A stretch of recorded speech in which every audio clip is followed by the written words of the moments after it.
So Edie Shaw. Edie Shaw is trying to get on.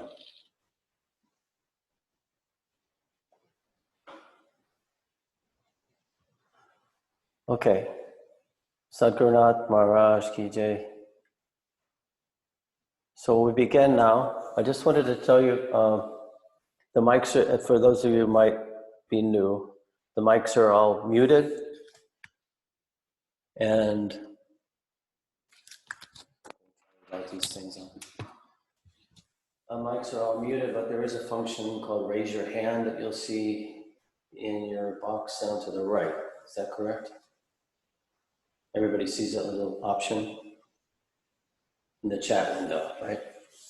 So that at the end, when you want to raise your hand, ask a question, then you can do so, and then Eileen will call on you, and then she'll, in order, open your microphone, and then you can ask a question.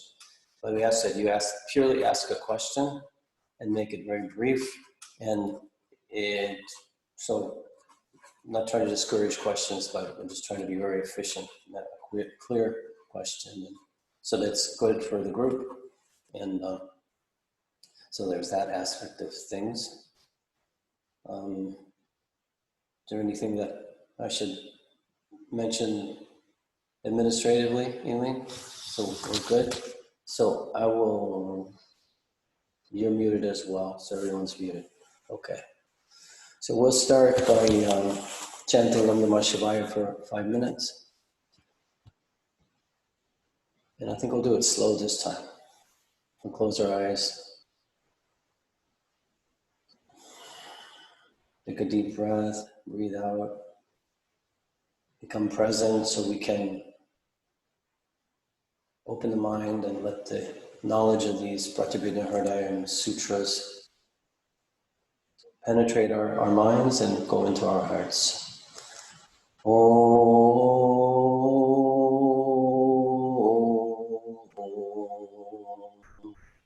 Namah Shivaya.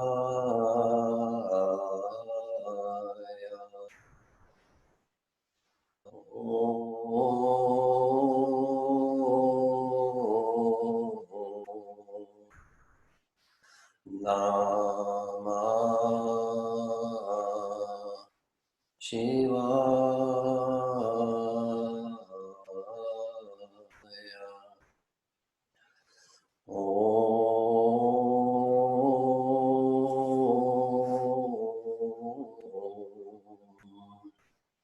Namah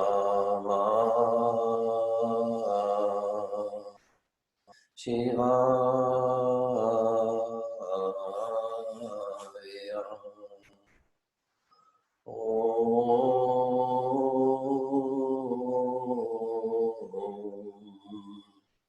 Namah Shivaya.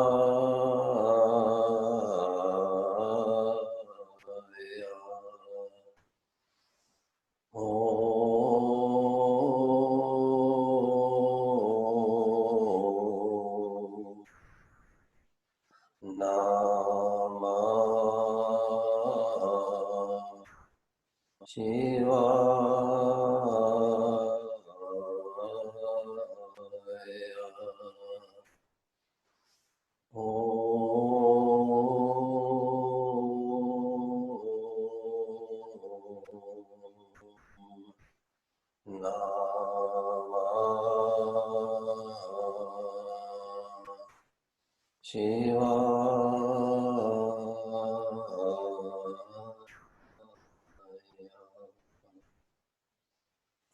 Sadhgurunath Maharaj Ki Jai.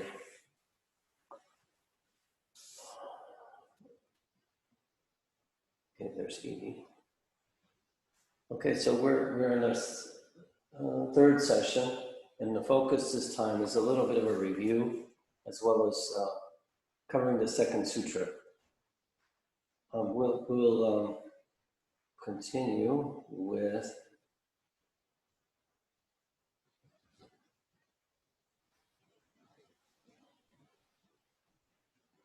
these introductory mantras that we've done each time. And that's here. Everybody can see this? Om Namah Shivaya Satatam. Okay. All together. Om Namah Shivaya Satatam Panchakritya Vidyayine Chidananda Gana Swatma Paramartha Vabhasine Shankaropanishad Sara Pratyabhijna Mahodade Udarami Param Saram Samsara Visham Shantidham. So that means reverence to the divine, reverence to Shiva, who constantly performs the 5 acts. So we've gone through this, and this gets repeated again and again, these 5 acts of creation, preservation, reabsorption, concealment, revelation of grace. These are happening externally and internally. It's always the microcosm and the macrocosm, the world itself and our world. And the creator of those 2 worlds is one and the same. There's only one self. There's only one world. This idea, we keep coming back to this. And which by doing so, as he says here, reveals the ultimate reality of one's own self, which is nothing but the joy of awareness. That our own self is nothing but the joy of awareness. I will here extract for you, now this is Kshemaraja speaking, and Kshemaraja wrote the Pratyabhijna Hridayam, and it's a commentary on a larger, more erudite scripture on the philosophy of Pratyabhijna, or self-recognition. So this is a digest that we're studying with 20 sutras written by Kshemaraja. And he says here, I will extract for you the ultimate essence from the great ocean of the recognition philosophy. So his guru's recognition philosophy is the great ocean, and he's extracting the essence of that. And it is, in fact, the Pratyabhijna Hridayam, 20 sutras that he's written, which is itself the essence of the esoteric teachings of the auspicious ones, Shankara or Shiva. For it neutralizes the poison of the cycle of suffering. So by knowing this, then we know our true nature. We know the true nature of the world. We know they're one and the same. The world arises from consciousness or chitti. And knowing that, and knowing our true nature, then the cycle of samsara is ended. And we no longer feel the poison, feel the sting of the poison of the cycle of suffering, of the cycle of samsara. So we become Shiva, that's the idea. We become Shiva who we already are. So then that's the revelation of it, the Pratyabhijna, the recognition. So I wanted to give you a little bit of an overview here of the sutras themselves, at least the first grouping. And it says here, this is something that Shanti Mandir put out a while back, and we used it to study the sutras a ways back. Again, it says, created by Kshemaraja, an illustrious disciple of Abhinavagupta. And the picture that we get, if you read Christopher's book, the introduction gives a history, gives the background, the different aspects, the different types of scriptures that are written in the Pratyabhijna philosophy, the Pratyabhijna tradition. And so this is a specific area called Pratyabhijna, or self-revelation, or self-realization. So in both of these people, there's a group of philosophers that lived between the 8th and the 10th century, and this whole philosophy of Shaivism flourished at that time. And he says, in fact, that the whole tantric tradition and the worship of Lord Shiva and Shakti, this inseparable pair, is sort of endless or beginningless. It's always been done. It's a very primal kind of worship of universal principles of yin and yang, male and female, Shiva, Shakti. In all the deities that we know there's a male and a female aspect. There's the sun and the moon. There's all these different manifestations or representations of all of that. I wanted to mention today, actually, is a very auspicious day. It's called Akshaya Tritiya, and it is an auspicious day, and because the sun is in Aries, in which is exalted in the Jyotish tradition, and the moon is in Taurus. So, and it's exalted there as well. It's the one day of the year when both the sun and the moon are exalted. So it's the day in which the deities Lakshmi Narayan are worshipped, and it's considered auspicious for beginning anything. So I thought that was significant because Shiva and Shakti are really like sun-moon energies. So there's a significance here that perhaps we can go a little deeper and have a little more insight today because of this planetary alignment. So we can kind of keep that in the back of our minds. So it's a digest of the main concepts of the Pratyabhijna as presented by Utpamadeva. That's Kshemaraj's guru. One of the main scriptures of Jaivism, 10 sutras, etc. So these are the 20 sutras. First 10 explain how the infinite chit, or consciousness, this is important. We had the first sutra, which says Chitti Swatantra Vishwa Siddhi Hetuhu, which is here. We went through that in detail last time. Now these sutras they're sort of like depth charges. So you learn a sutra, you memorize it, and it's a good idea to do that. They're not most of the ones in the beginning. Some are long, but these first two, I would say, will be a very good idea to memorize them. Contemplate their meaning, because they have to be contemplated. If you want to learn this, if you want to have it really have its effect on you, stay with you and be a tool, a support, it's really good to take them in. Chitti Swatantra Vishwa Siddhi Hetuhu. The independent Swatantra's independence. Shakti, or supreme power, is the cause, Hetu, of the manifestation, maintenance, and dissolution of the universe. So basically this is saying, what causes the universe? It's the freedom, the absolute freedom of the Shakti, the Devi, is the cause of the universe. And what is it's the siddhi, it's the manifestation, the manifestation, maintenance, and dissolution of this universe, Vishwa. And then the second sutra we're going to go through in more detail, Swechaya Swavitam Vishwam Unmilayati. Let's go back and repeat this first sutra together. I'll go more slowly now. Chitti Swatantra Vishwa Siddhi Hetu. Chitti Swatantra Vishwa Siddhi Hetu. Can you all see that? Everybody can see this, okay? Okay. Chitti Swatantra Vishwa Siddhi Hetu. So when you go through the book, you just try to learn the meanings of these words. I know for many the Sanskrit is very new, but it's important to sort of, let's say, grok these words. Swatantra. There's a lot of explanation in Christopher's book, a lot of explanation in the Jaidev Singh's translation. So there's Swatantra, there's Chitti, there's Hetu, which means cause, Siddhi, which means this, manifestation, maintenance, dissolution of this universe, Vishwa. Then we get to the second sutra. So this says it's created. How is it created? What's the force of its creation? It's out of Chitti's free will. What's the cause? Only that.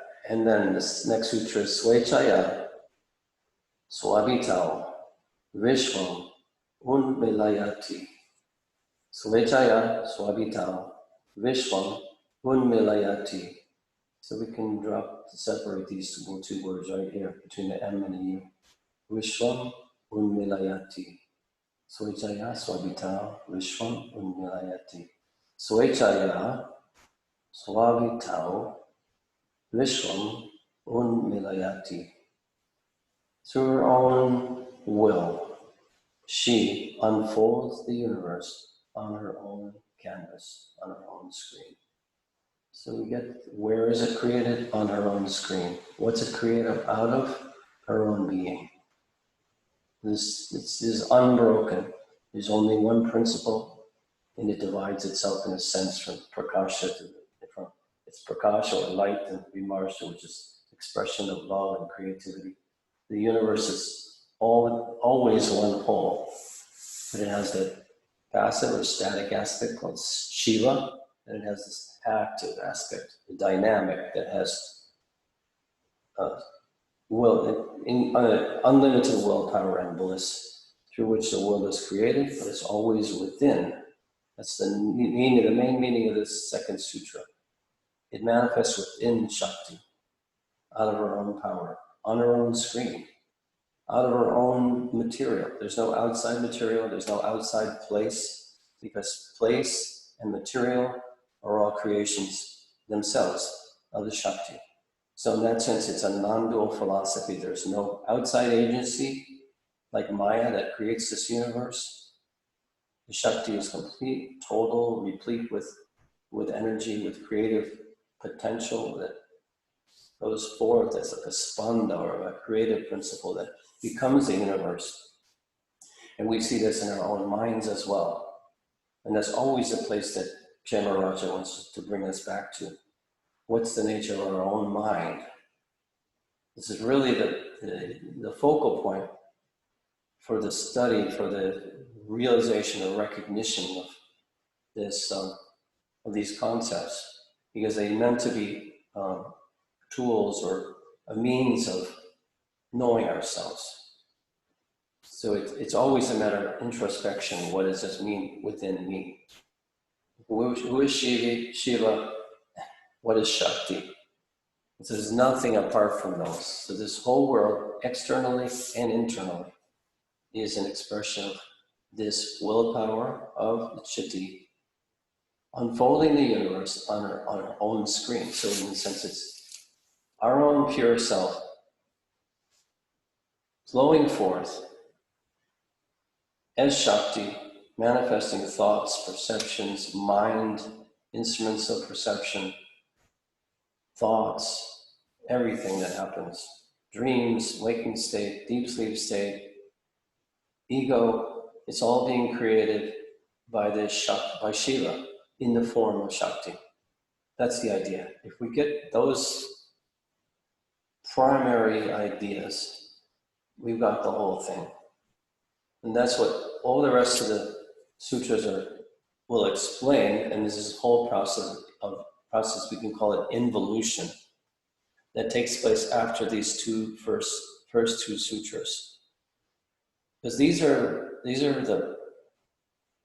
the state of purity or state of oneness, where there's only this Icha Shakti, there's the as they say, Vimarsha of the Devi, the Prakasha's light, Vimarsha's spanda or creative potential that she opens her eyes, the universe is flowing. She closes her eyes, the universe is withdrawn again. Just like as Kshemaraja said in that first sutra commentary, in our own experience, we open our eyes, we see world. We close our eyes, world is gone. And if we bestow grace on ourselves, if we're astute and alert enough, we have grace in that we see the substratum, the canvas. We see this word canvas here. We see the canvas on which that world is projected. So this idea of canvas is very, very important. What is a canvas within us? That's Shiva, that's the self. And on that canvas, this world is projected. All of our thoughts, all of our feelings, our own ego, our own individuality. And this is why meditation is so important. In meditation, if we become still, we become aware of what you could say call the canvas, the substratum, the basis. In that canvas, that free will, that Swatantriya Shakti is not disturbed, not changed at all by the fact of manifestation. That's another important factor. We can be involved as universe Vishwamaya, Vishwatirna, manifesting as the world and always, but always beyond the world. These are ideas that it's another major idea. So then after these first two sutras, we go into far in more sort of divisions. So this the picture you can get is, and I'll show you something here.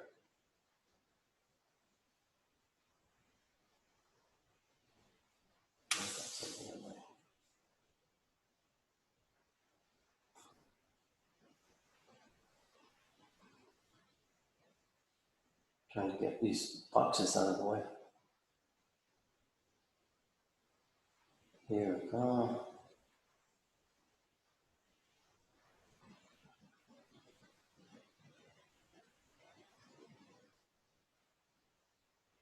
Oh, that's okay. Well, let's say use our imagination because I can't find the diagram that I had, but basically a picture that's sort of more of a graphic representation of what's happening here. From this, let's say, a level of pure consciousness here. Imagine, let's just bring this back to our own experience. We're in complete stillness, we're in complete samadhi, let's say. Or we're in the deep sleep state, we wake up and suddenly the world is projected. We open our eyes and there's our world, right? Happens every day. And so all of this so these first two sutras would be the higher level, the level of Shiva and Shakti and all this potential. Because all that's unfolded is within Shakti. It's all hidden, it's all inherent. That's the idea of it. It's just like the creative process being that when something is to be created, it has to be within you already, right? If you have a work of art, then it just kind of becomes expressed outwardly. So then all of this expression is what that is. So we can imagine the very most subtle to the gross. And the idea in all these, in this philosophy and Vedanta and all the rest is that the subtle levels actually are the cause or creators of the more gross levels. That's a major concept as well. The subtle creates the gross. Thoughts create minds. They'll create brain. Brain doesn't create thought. It goes from the subtle to the gross. That's the notion of it. So then we go through these sutras, and we're not going to do that right now, but just to give you the idea. The universe becomes multiple because of subjects and objects. And last time that was mentioned in quite detail, that the notion of subjects and objects is known to everyone, the Nikshen Raja said. But the yogis know the connection. They're always aware of the connection. So what does that mean? When we look out, we see the objects or the objective universe, and within us is the perceiver. We're the subject, that's the object. Subject, object. So what is the true subject? It's the self. Because everything that, even the things, the mechanism that allows us to perceive is also an object. And there's a connection between all of these. And these first two sutras are telling us what that is. So it's that projection on that screen, on that canvas. So the canvas is the perceiver. Everything that's projected on the canvas is the scene. And the seer and the scene are one whole. They just appear to become separate. These are ideas that you have to mull over a lot. Shravana, listening, manana, contemplation, nididhyasana, meditation, or understanding, deep understanding. So this subject and object, subjects, objects. We know this. We know the external. I know that I pick up this phone and I can feel the phone. I can sense it. I feel separate from it. I can use it. I can see it. I can hear it. But what is the real connection? The truth is, according to Kshemarajya, all this is happening within me. And that's why the yogis always say, go back to your original true self that was there before you were born. It'll be there after you die. And that's the true self, as the Yoga Sutras say. Yogas chitta vritti nirodha. Yoga is to still the modifications of the mind. Tada drashtuhu swarupe avastanam.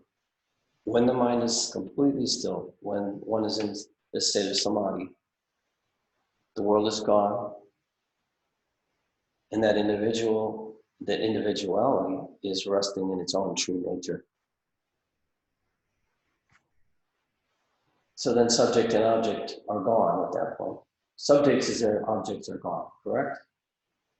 You following me? Somebody nods. Yes, so objects are gone, right? The subject is still there. So the point here is that objective universe arises out of subjective universe. And where is it portrayed? On the screen of consciousness. Out of her own free will, she creates this universe on her own screen. Isn't that beautiful? And it's always portrayed like an artist painting a picture. There's a nice quote from Kshemarajya and from another text. He says, the Shaiva philosophy does not conceive of the Supreme as a logomachist, a machinist, I guess, but as an artist. Just as an artist cannot contain his delight within himself, but pours it out into a song, a picture, or a poem, even so the Supreme Artist, this is the Devi, the Shakti, Parameshwari, the Supreme Artist pours out the delightful wonder of his splendor into the manifestation of creation. The Supreme Artist pours out the delightful wonder of his splendor, or her splendor, into manifestation or creation. Kshemaraj gives expression to the same idea in his commentary on Stotravali. Shakti, thrown up by delight, lets herself go forth into manifestation. So it's like beautiful. It's full of this ananda that the sages talk us, remind us of. This world is full of bliss. All manifestation is therefore only a process of experiencing out the creative ideation of Shiva. So what's experienced out, and we're going to be introducing the tattvas pretty soon. And the tattvas are levels of manifestation. It's like in this system in Vedanta and Sankhya and all the Indian Vedic philosophies, the universe is divided, as it were. Once it's divided into subject, object, Shiva Shakti divides itself, and then we have this spontaneous, simultaneous expression of the universe. It flashes forth. She opens her eyes, the universe appears. So then, and the result of that, the final result of that is this limited world in which Shiva becomes an individual. This is the beginning of the story. This is where the story gets serious and intense. And we get the notion of bondage. We get the sense of, oh, I am separate from everything. And that can't happen unless this happens, unless this universe flashes forward.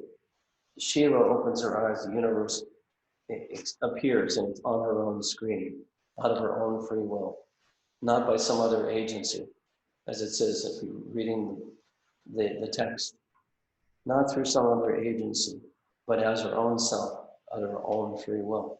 This universe comes forth, and in so doing, the Devi, the Shakti, the Shiva Shakti principle creates all these objects and limitations, and then we have the phenomenon of an individual soul. Individuality the ideas of bondage, liberation, grace, all these things come into being. The veiling of its true nature, contraction, limited beings, a being with a noose, contract, all these different ideas that express the limitation and the mala-covered samsara. Samsara is one who moves, one who transmigrates, one who has, as you go back to the beginning sutras, is experiencing the poison of samsara. And the word samsara means that which moves through life and birth and death, birth, life, death, etc. So we get this sense of limitation, subject-object differentiation. And then it says here, the individual experience in whom there is contraction of chitti. So you see this chitti. Chitti swatantra vishwa siddhi hetuhu in the beginning, right?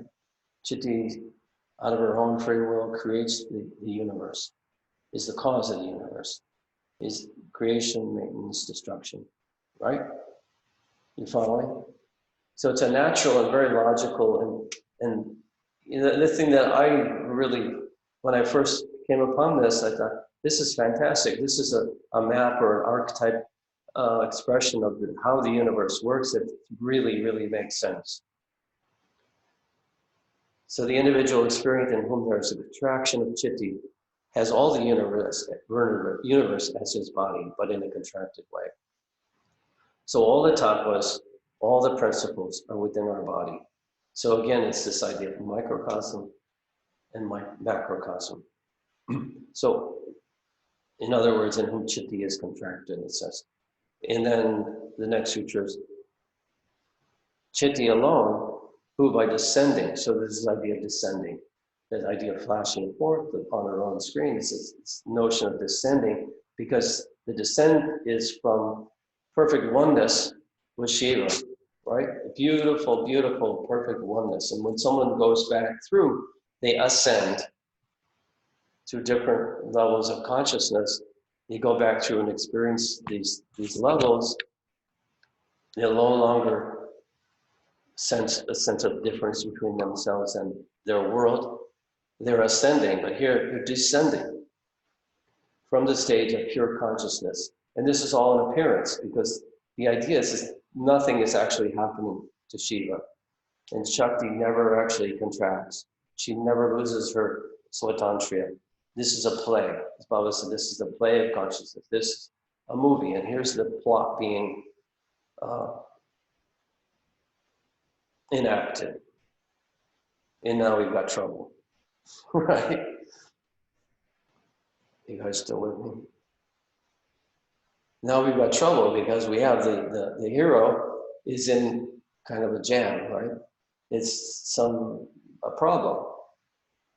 The world is pure consciousness, the world is bliss, and here I am experiencing pain. I'm experiencing a loss of my true identity. I'm experiencing a loss of my Shakti. I don't no longer have freedom of will, freedom of action, freedom of knowledge, freedom, absolute bliss. I no longer have those things. And so then our hero is in trouble. And so then you get this idea eventually as we begin to wake up, that's this longing for the true state. And that's the idea of recognition, pratibhidya. So it's the heart of recognition. We want to go back to that. We want to ascend. Because here we're descending, as it says, from the stage of pure consciousness. That's the highest tattvas, the highest levels. And we'll have the diagram starting next week. And I did send you some of this material that the people that first signed up. And maybe in a minute I'll open the mic for Aileen, and she can tell me what you have. Contracts herself. So she contracts herself, sankochini, assuming the form of the object or knowable, chaitya. She assumes a world of objects, subjects and objects. Okay. Dena, Limited experience is ruled by Maya consists of the mind, Dana, sorry for interrupt you, but made up of mind. So if we are said, what are we made of in a sense? some people are telling me What, okay. Dana, some people are writing me I if can't, you I gotta, you know, can you hear me? unmute. Dana? Can you go ahead? Yes, yes. Some people are asking me if you can put your headphones because it will sound, it is much better. Okay. Yeah? Thank you. How does the headphone help you? Just Yeah, curious. much better with your headphones. Okay, cool. You were not hearing me before? Yeah, yeah. We can hear very good here because there's some echo Okay. and some wrote me that we can Okay. hear not that good as your headphones. Okay. Okay. Okay. So we've got ourselves in this state. You can see how the sutras are going. They're descending in a sense. And now he's describing what the individual's experience is like. And now he's in the experience of void as he rests in the Maya level, which is profound void of ignorance. So there's a separation here. There's a sense of limitation. And then we get a reference to the structure of the universe and the structure of individuality. Said, even though he, the Supreme Self, and we can always say she here, and I'm not saying that to be politically correct, but it's Shiva, Shakti are interchangeable. It's one principle. It's male and female. So a lot of this material is, and I have a slide to show you that a jumping off point for people that feel quite inclined to worship the divine feminine. And we do the Navaratra celebration twice a year here at Shanti Mandir to worship the invocation of the Devi, the divine feminine, and it's directly tied into this philosophy. So it's male and female, and it manifests as the entire universe. And here it's a sort of a delineation of these principles. It's that even though the Supreme Self is one, Eka, he becomes double, triple, fourfold, and of the nature of 7 groups of 5. So then you can see what this will end up being broken down as all the different functions, all the different instruments, let's say, divisions of the universe and of our being. Well, we're doing an overview here. And then this is an interesting sutra, Tad Bhumikaha Sarvadarshana Stitayaha. The positions of all the philosophical systems are only various roles played by that self or consciousness. In other words, the final conclusion stated by all these philosophies. So the idea here is, as we're going through, we know that the idea is other people have tried to figure all this out. And they've come up with their own conclusions. Like when we look at the Yoga Sutras of Patanjali, Patanjali's like, he's a scientist. He takes us inside and says, explore. Look at your imperfections. First clean up your system, clean up your outer manifestation in your world, and purify your mind and your actions so that you'll able to have your mind be pure enough to go within and experience samadhi. And then he takes us to a point where Purusha, which is like the counterpart here from this, that's called the Sankhya philosophy, where we have Purusha as Shiva, Prakriti would be Shakti. And he says, never the twain shall meet. There's a separate Purusha and Prakriti don't really need to get together. As far as he's concerned, you have this experience of Kaivalya, or liberation, freedom, absolute freedom. The Shaivism is taking that to a higher level where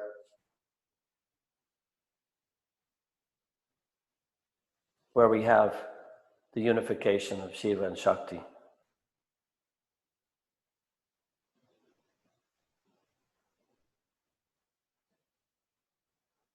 And then we have Vedanta, and I won't go into any detail about this, but Vedanta says, Sarvam Kalvinam Brahma, everything is Brahman.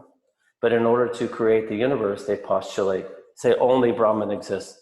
But only in order to explain creation, they say there's this phenomenon of Maya. And Maya is neither real nor unreal, but it exists. So some of what shows up in these sutras is to refute these other philosophies. And there's a lot less of that argumentation and debating in this digest, these 20 sutras, than in some of the more philosophical, technical texts. But still, it's there. He has to prove to them that Chitti is one.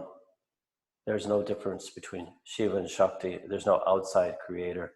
So he says the positions of all these philosophical systems basically fit within the Pratyabhijna philosophy, which makes it quite amazing. So to me, that's revelationary, because then I can use the information, the knowledge, and the incredible insights of the Yoga Sutras of Patanjali to my advantage. I don't have to say, oh, that's not Shaivism. I can use the Hatha Yoga system, can use Vedanta. All these things, this is my own understanding of it. All these things are true and useful. They take everything to a certain level. There's a certain subtle distinction between Vedanta and Shaivism. There's an actual more practical benefit from Shaivism, and that it's specifically that the world is not denied. The world is described as pure consciousness and actually as an opportunity to experience oneness, right? You with me? So the world's not denied. The world is to be enjoyed, to experience, to revel in, but the mind still has to be subtle. So all this is saying is that positions of all the philosophical systems play various roles in this overall system. Does that make some sense to you? Somebody nod. Thank you. Then we have the 9 past, yes? Yeah, what? 10 to 10. 10 to 11. 10 to 11, and I don't know if it's time. Yeah, that's as far as I think I. Okay, Richard Cohen has a question. Okay. Who has a question? Richard Cohen. Okay, let's be brief because I'm still in my flowing phase here. Okay. Go ahead. Richard, you can talk.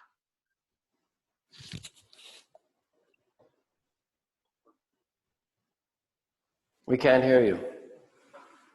Richard? Okay, it was a mistake. Everything is cool. Shiva Shakti. Okay, thank you. All right. Good. So we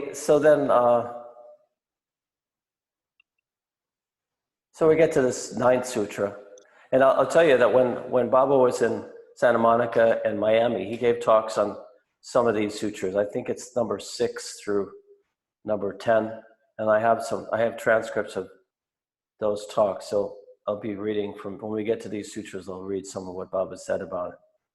But here we say all the philosophies fit within Shaivism in a sense, and then Chidvat Takshati Sankochat Manavirtaha Samsari. That the self who is full of consciousness becomes a transmigratory soul, covered by mala, a limitation or taint, due to his contraction of the Shakti or power. So here we have the limitation is that the process of involution or contraction is complete. So then, okay, now we have this great this great pure level of consciousness, full of bliss, full of knowledge, full of power, full of ecstasy. That Shiva has become the mala-covered, transmigratory soul, limited in Shakti and power. But at this point,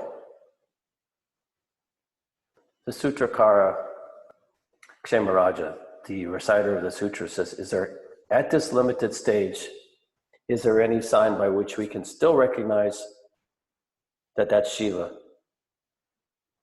In this limited state, in other words, since if we're limited, we are this Malakabhat samsaran, but we're still Shiva, right? Is there any sign, is there any way by which we can recognize our Shiva nature? Very good question, right? Is there a means? Is there a way? If this is true, how do we get back to that? How do we recognize, how do we experience our true state? So the answer is the key to the whole recognition philosophy here. And that's why it was brought up in the very, very introduction and very well explained by Christopher Wallace. Even in that limited condition, tatapi tadvat panchakrityani karoti. Tatapi tadvat panchakrityani karoti. So once again, all together, I'll go slowly. Tatapi tadvat panchakrityani karoti. One more. Tatapi tadvat panchakrityani karoti. The translation is, even in that limited condition, the individual soul performs the 5 functions as that Supreme Self does. So you can contemplate this, and we went through the 5 functions.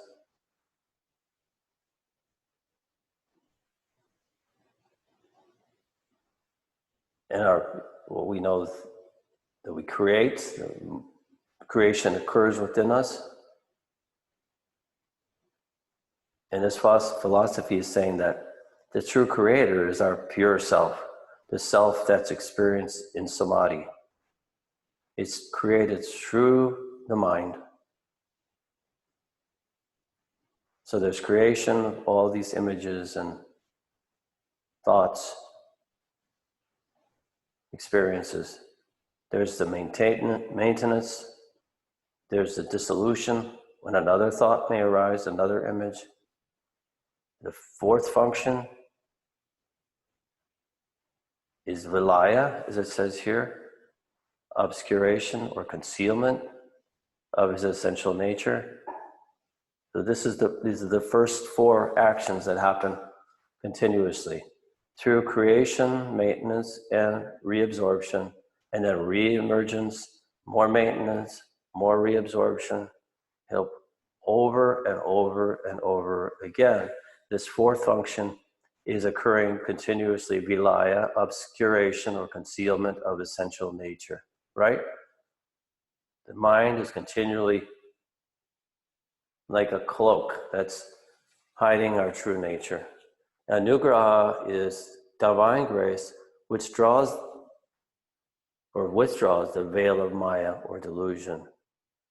So that's why this idea of the substratum,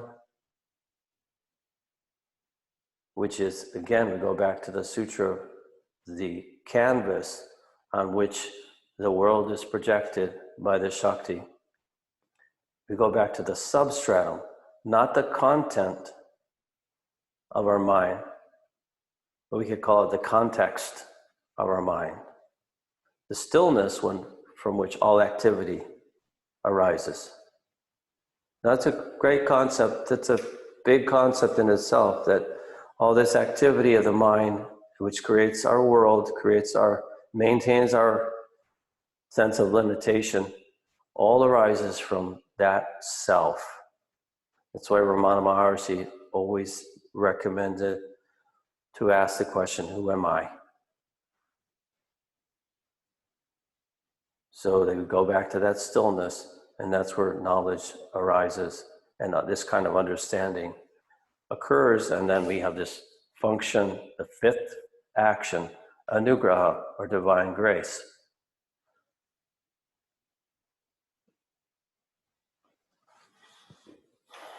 Okay, so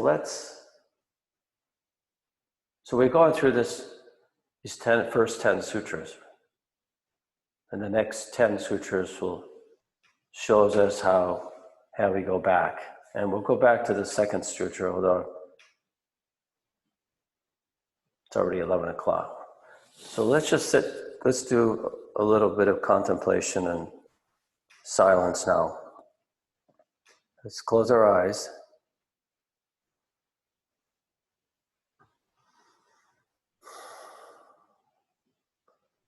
Let's become aware of the breath.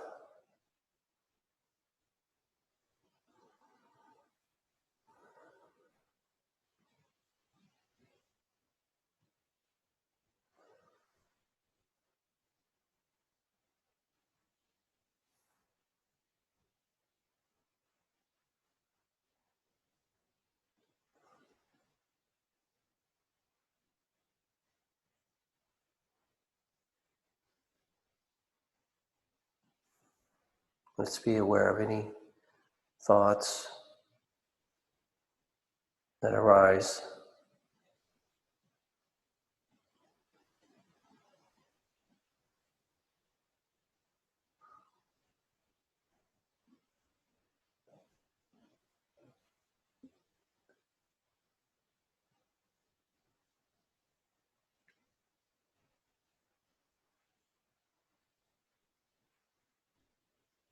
They subside. Where do they go? A new one may arise, or maybe there's just stillness. Where does that thought arise from?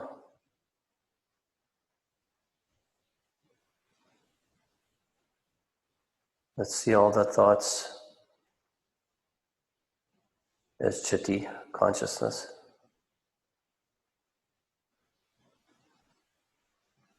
And that source, and that place to which the thoughts return as consciousness. Chitti arising out of consciousness, projected on our own screen, creates this universe within us out of our own free will.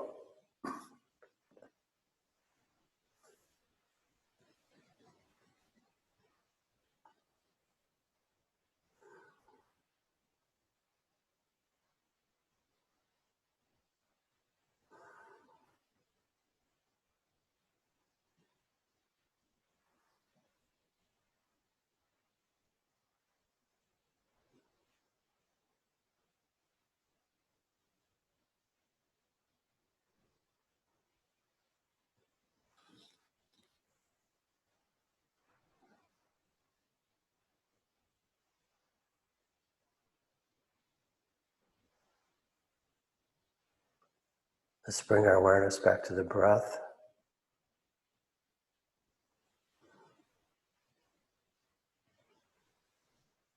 Back to the room. Let's open our eyes.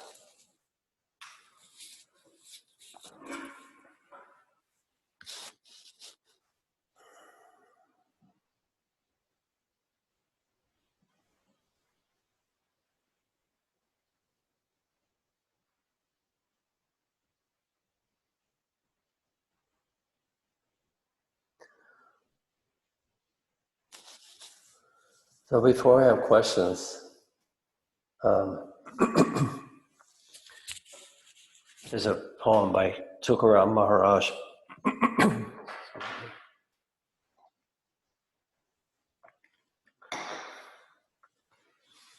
This is from I learned this from the movie Tukaram Maharaj, Tukaram, that was done in 1936. And the actor who played Tukaram, after he was so absorbed in the portrayal of Tukaram and his life, And he sang these songs and became very, very much like Tukaram. It said that he actually became a sannyasa. He gave up everything, gave up acting, everything, and became Tukaram in a sense. So this portrays the state that we're talking about here. Anika dusare mazanahi ata Panduranga Dhyani, Panduranga Dhyani, Panduranga Mani, Panduranga Dhyani, Jagati Swapani, Panduranga, Panduranga Dhyani. He says, basically saying, there's nothing for me to do now. He's settled into that state of absorption in his Shiva nature. He said, I experience that in meditation. It's in my mind. It's in my waking state, dream state. There's only Panduranga. There's only Krishna. There's only Shiva. It's become part of my senses. There's nothing else there. My eyes are adoring that form, which is stable, which is the true self.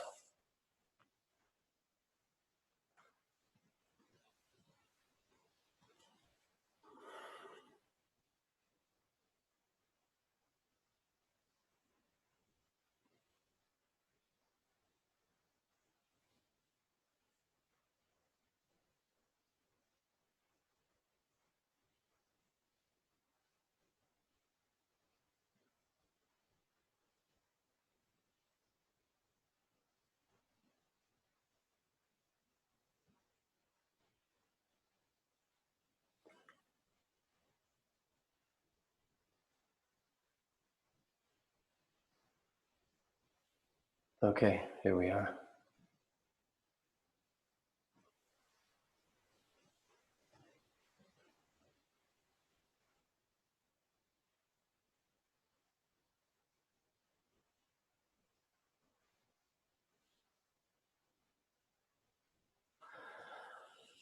Okay. I discovered PowerPoint this week, as you can see.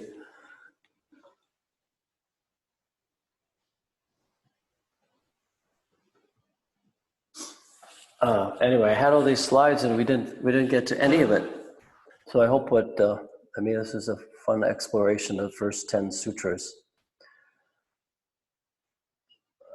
This is something I wanted to leave you with. A little bit of homework. Read the book through chapter 3.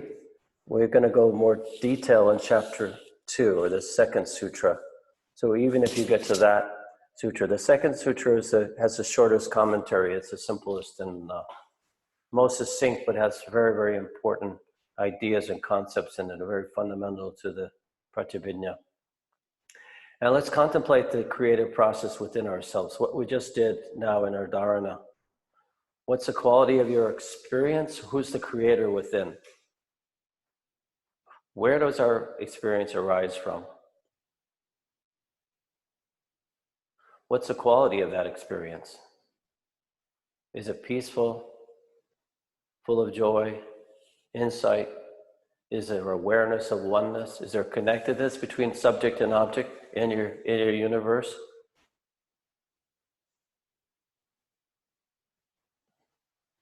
If so, that's an experience of a more sattvic nature, a sattvic mind, which is, in a sense, which is we need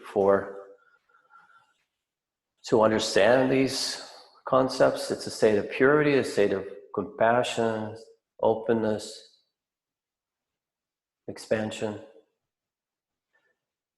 And then sometimes the mind might be agitated with desire, anxiety, fear. So that's more rajasic. The sattvic is pure, it's clean, it's light, and the rajaguna is activity, movement, desire. Not bad, but just, that's the state of our mind where we're working, where we're doing things. But it's heavier, it's more involving, more engaging, less realization there? And then is the mind full of lethargy, depression, lack of motivation, don't want to do anything? Then you're in a tamasic state, or tamoguna, a state of darkness or heaviness. So these are a continuum. We can see that the mind goes through these different phases at all different times of the day. So our experience of our practice of yoga, mantra, meditation is meant to bring the mind to a more sattvic quality, habitually sattvic, which is gives that state of capacity for insight and experience of joy and peace, where we can have pratyabhijna or recognition. Then a question, what part does your ego have in shaping your experience? When you're feeling egotistical, when you're engaged in, this is mine, this is my thing, that I am responsible, I need credit, I'm angry, I have desire, then that's that state of the mala-covered samsara really made manifest. So the idea is to expand out of that from rajoguna, which is ego, into a more sattvic state where we can experience the pratyabhijna and be less contracted, purify ourselves. And what are the most reliable methods you use to attain peace of mind, stillness, bliss? What are the most reliable methods you use to attain the ground of your being and self-recognition?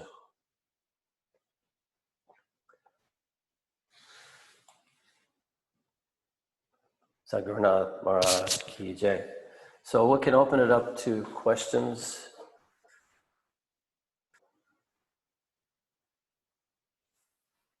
Anybody have a question?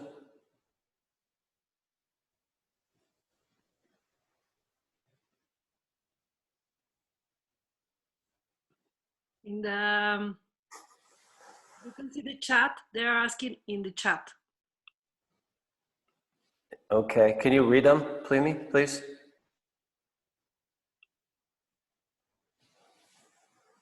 Aileen? Sorry, I wasn't silent. Do we experience the free will of Shiva Shanti will, but we are actually bound? Shakti, okay. Could you repeat that? Do we experience the free will of Shiva Shakti will, but we are actually bound? Well, you have to say no in a way, right? We're experiencing our limitation, we're experiencing our bondage. So but we are Shiva experiencing that. So, but even the process of limitation, the Shakti is fully manifesting, fully functioning, and is the cause. And in a sense, it's a play.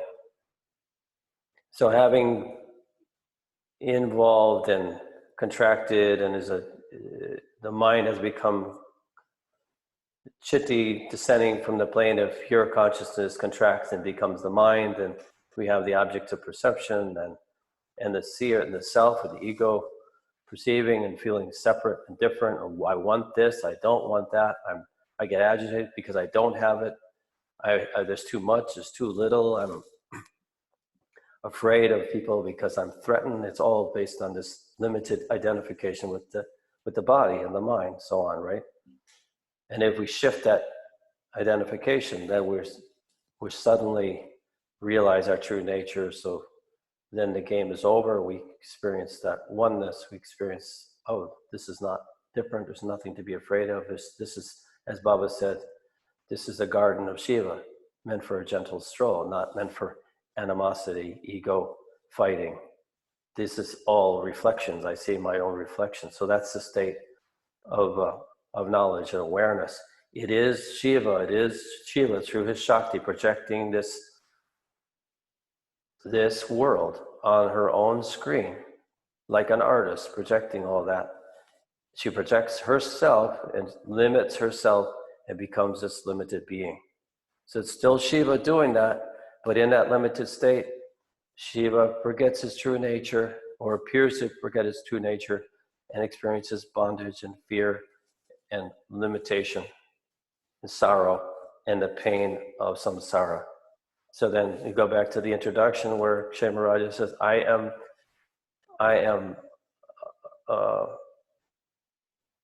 teaching this for the benefit of those people.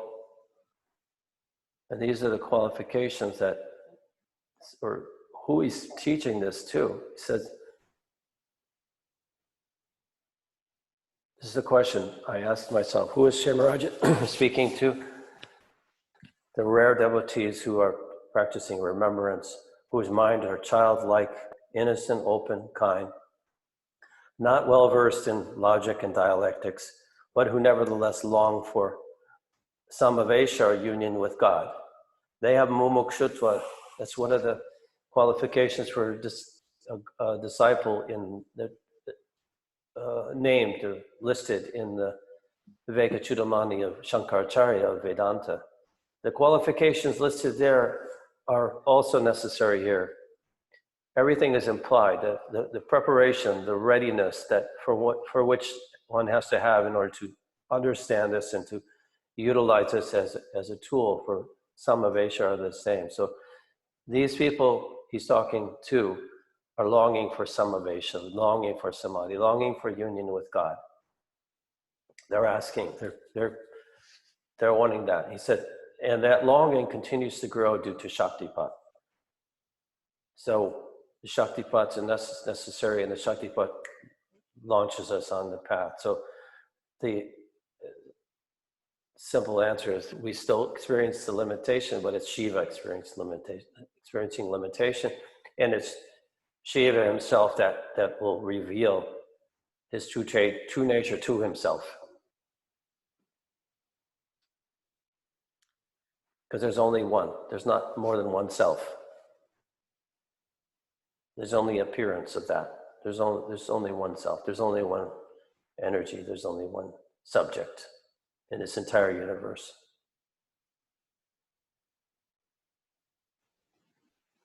Okay, the answer is, that's beautiful, because we just want to be the self. Thank you. Okay. Pamela has a question. Sorry. Similarly, what is the difference between Chitti and her own free will and my free will? Good question.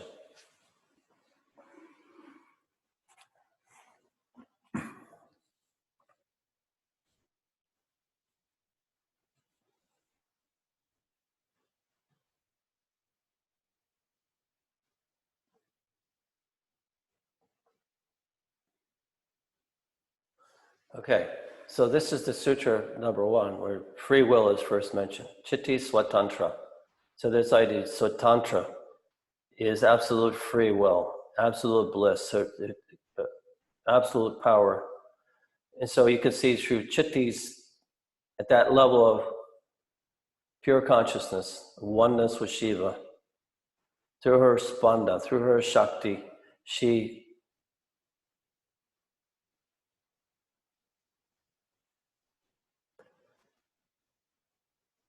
unfolds this universe upon her own screen. Out of her own delight, like an artist creates her art. Thus everything is Shiva Shakti, Prakasha. That's misspelled. And Vimarsha, Shiva Shakti. So this free will is unlimited, no limitation. In fact, there's nobody else exists. The absolute freedom of being. And then through that free will, she expresses this universe where? On her own screen, within herself. There's no outside place that it's manifested. There's no outside material that's used. There's no outside cause. There's no other cause. Because then we look at what our experience is it's free will. And what is the nature of our free will? Limited, right? The free will I can use is where can I direct my attention primarily? It comes back to this idea of awareness. When wherever I place my awareness, where I place my attention is the free will that I have. So I have choices. I could choose what to see, what to think, what to enjoy, right? So we do that continuously. So we have to make choices. So we have this sense of separation between this choice and that choice. And there's a sense of limited individuality, right? There's the ego, there's the mind, there's the karma that we have has come with us.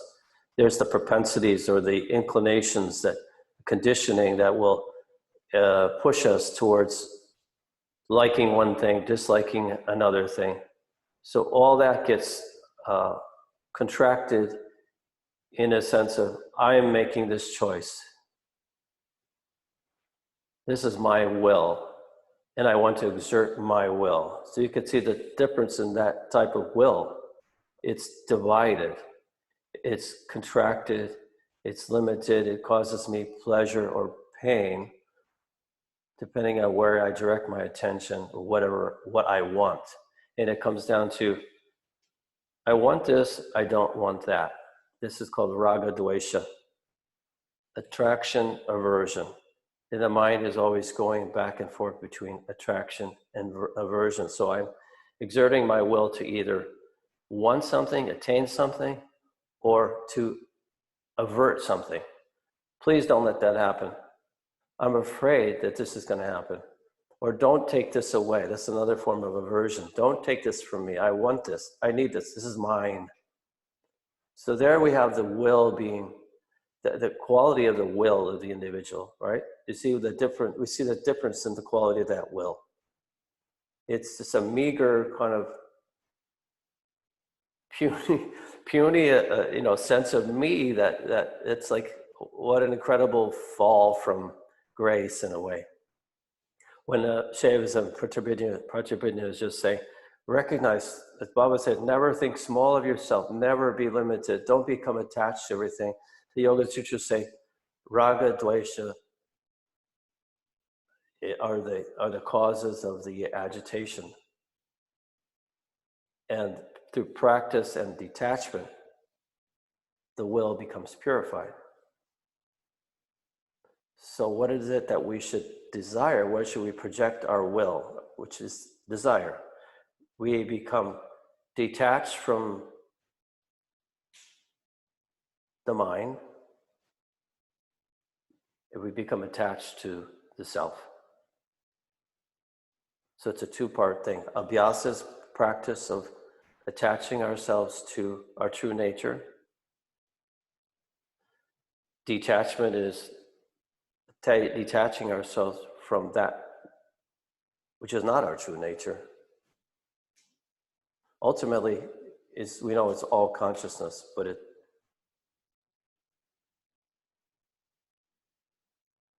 what he's saying here, when we see the dharanas, the nature of the dharanas is that the meditation exercises that we've been doing from the Vijnana Bhairava, that we're meant to try to see the substratum, the space between the thoughts.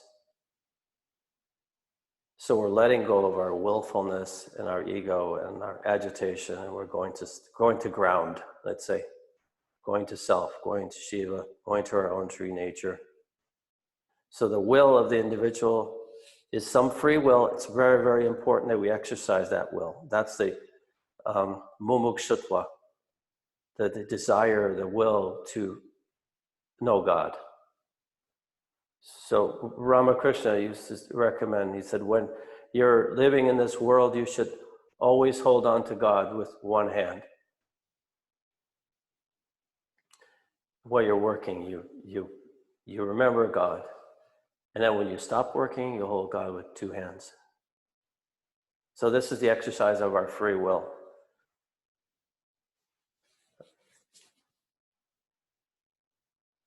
So it's still Shiva, but in disguised form.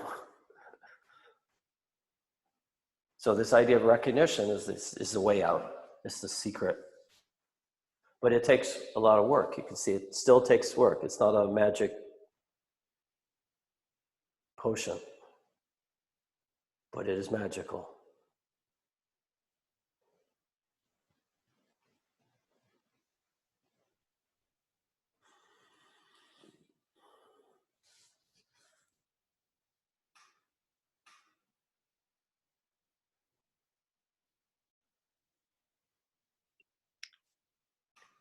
Cynthia, well, Mahalakshmi asked you if you can send these PowerPoints, that the first one that you tell us about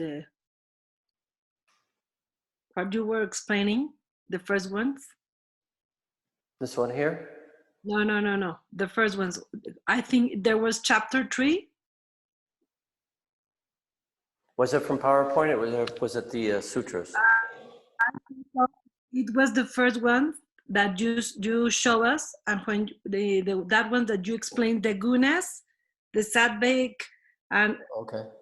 Mahalakshmi asking if you can send. This one here. Yes, that Right? one. Okay, I will do that. And Nandita is asking if you can send the first slides of the sutras. Okay, I wanted to ask you, some of you got that, right? When I first send out some material for study, doesn't matter, I'll send that.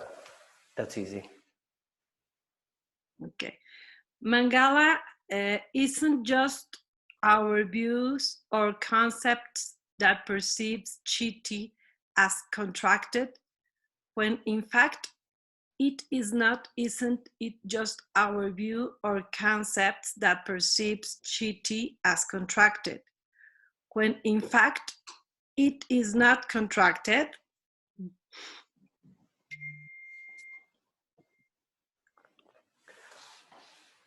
Yeah, I think that's accurate. It's just our viewpoint. We need to change our viewpoint, but that takes work. But when what comes to mind is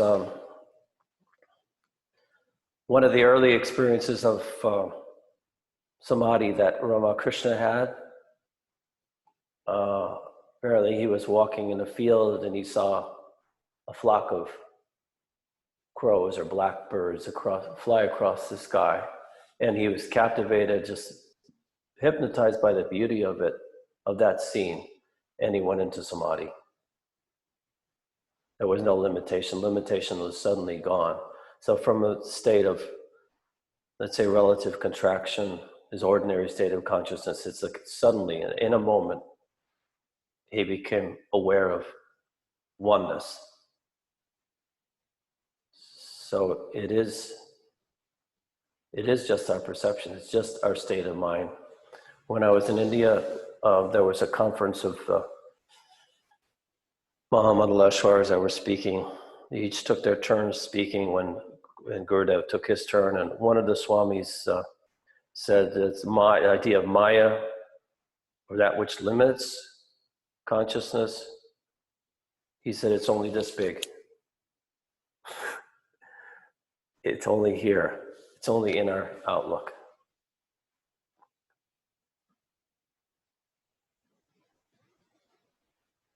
Okay. Okay. So, let me ask, where can we find your profound teaching? Didn't find on YouTube. What? Okay. You're finding it. Here it is.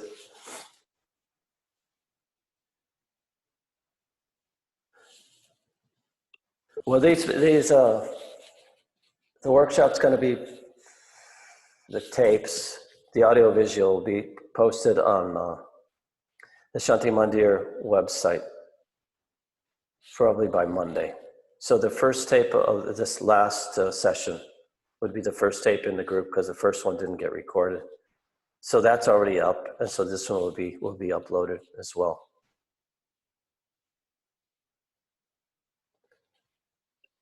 Okay.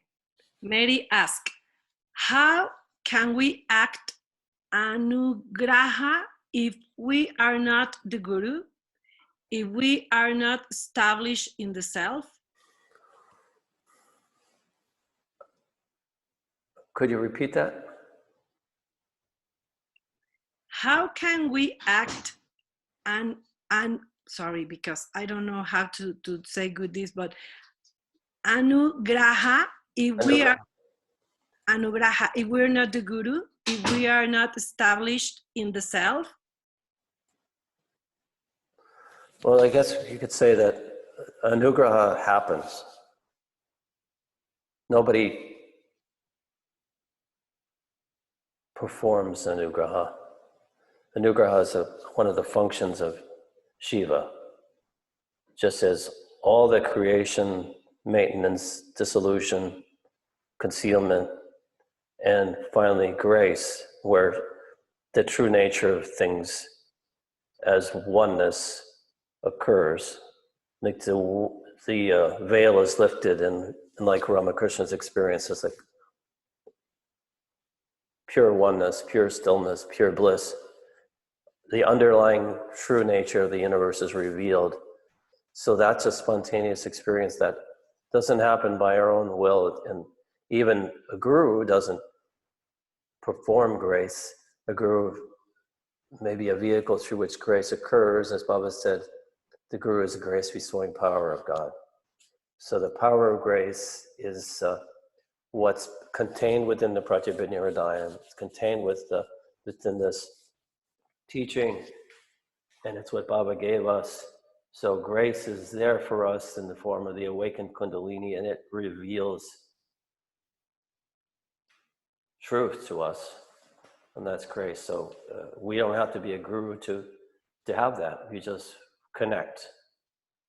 As soon as we connect, as soon as we recognize, as soon as we go to the ground, go to the substratum, to the canvas, instead of what's projected on the canvas, that's grace.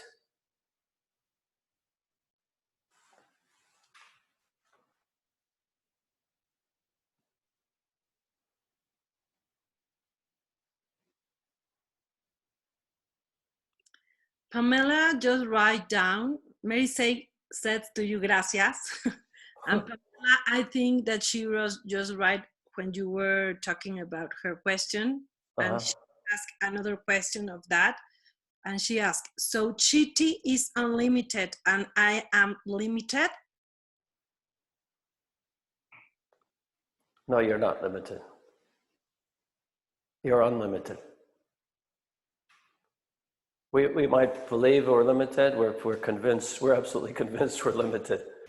No, I remember the metaphor that Baba used to use, that the lion takes the story is there's a lion cub that's lost from its mother in the forest, and it's raised by sheep. Is that how it goes? I think so. The lion cub thinks it's a sheep. And as a lion comes along in the jungle and sees this lion cub is wandering around with these sheep and thinking that it's also a sheep. It's a baby, and it's a lamb. But actually it's a lion cub. But the lion cub's convinced he's a lion. A sheep, a lamb. And so I guess the lion decides not to eat the rest of the sheep, but he takes the lamb aside and says, "Look," and the lamb is the cub is quite afraid, but he goes with the lion, and the lion says, "Here, roar like me," and so he roars, and he also roars. And then he says, "Come over here, look in this pond, look at your reflection." He shows him his reflection. He's startled and stunned. My God, I look like you. I don't look like the sheep. So it takes a while, but finally the cub realizes he's a lion. He's not a sheep. So this is the idea, the recognition. We realize our true nature. We think we're limited. We fully believe. No one can convince us that we're not. This person with this history, with this body, with these habits, and with this family, and all this. But we're actually Shiva. And so here, the Pratyabhinya and Baba are taking us to the pond and say, look in here. It's what you really are.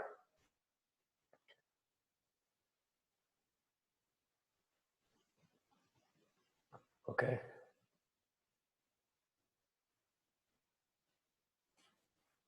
Okay, Nandita is telling, but is the only way to know we are unlimited, does one have to have had Kundalini awakening?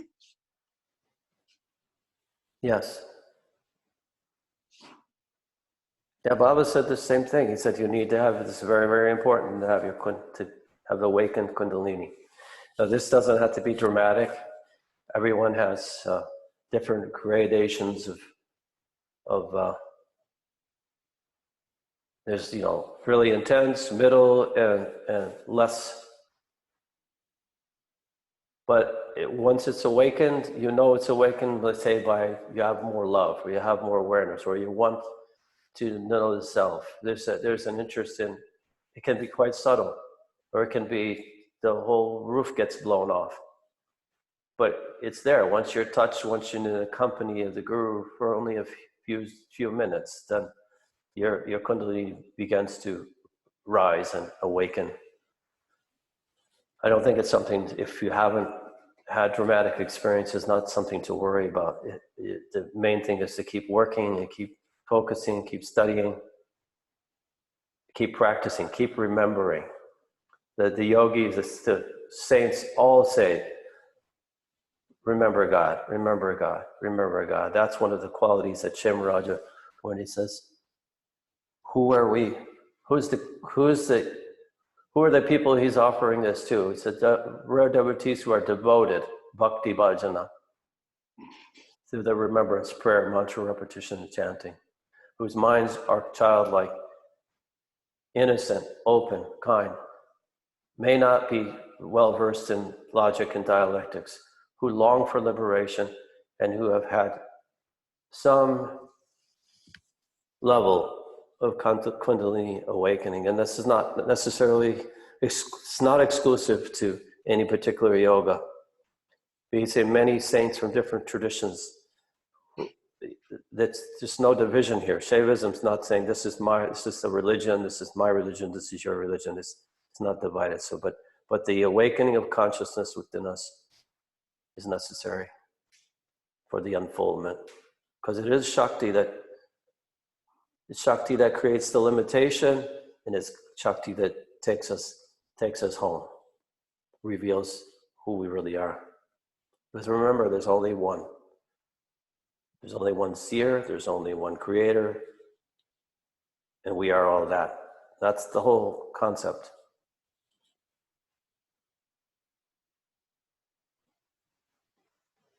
Mahalakshmi, so much easier to be established in self than here in world. For example, victims experiencing Jewish Holocaust, yes? Why do we as Shiva choose sometimes such torturous screenplays? Holocaust,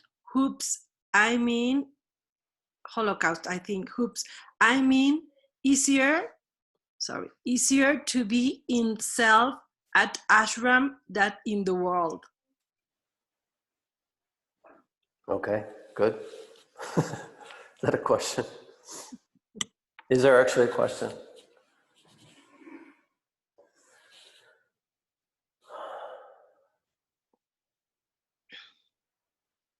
We all have our karma. There are certain times in our lives where we have to go through trauma and trials and difficult times, and we're full of strife. And then sometimes it's our good karma, our grace to be able to have the time and the space to contemplate God. And I think this is a time when everything has gotten quiet and still, where we should really take advantage of it. Here we are, maybe 50 to 100 people studying this scripture, which is always considered to be challenging. But in a way, I think it's all quite simple if we get past the Sanskrit and we get to the real essence of it, the rasa, the sweetness, where we have that experience of recognition. So there's grace involved in what we have to do and what we have to go through at different times. But all that, no matter if it's considered positive or negative, there's plenty of grace involved in the crisis situation. And there's plenty of opportunities to experience bliss and oneness in a traumatic situation as well as a blissful one. But it's certainly easier to be able to be still. And if we get that opportunity, then we should definitely appreciate it and not waste it, but to really take advantage of our good karma and our grace, because that's really our purpose here, ultimately. Well, we have one more question, but we are out of time. You want to answer it now, or you will answer later? You tell us. Let's do it later. Okay. Okay, this is a good point to stop. So I'll send you a couple of these slides. And anything else that I showed today that you think you want to see, let me know individually. And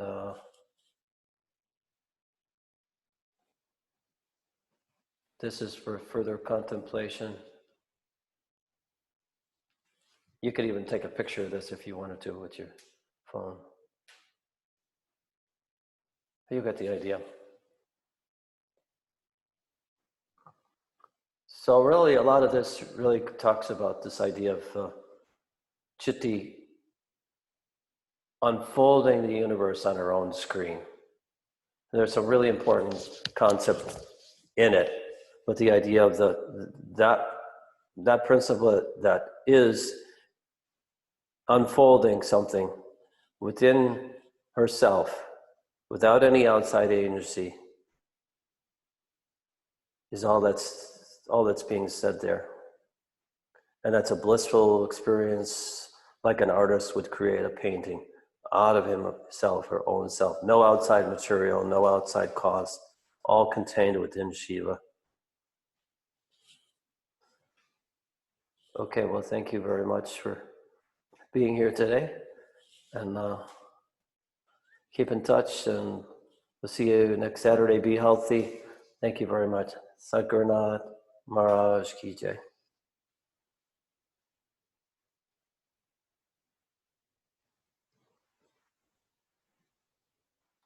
Let's see.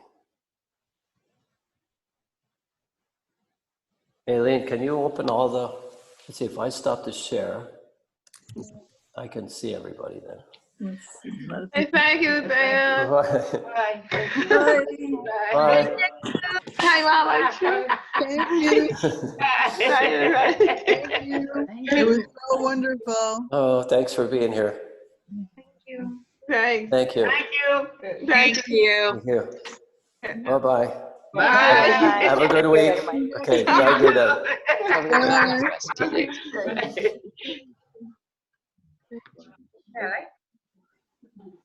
Hey, I'm Rana Shampika. Aloha. Hello.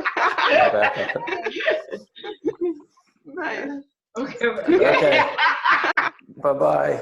See you later. Bye. Jai Gurudev. Sadhguru. Jai Gurudev. Maharaj. Maharaj. Ki Jai. Okay. Thank you.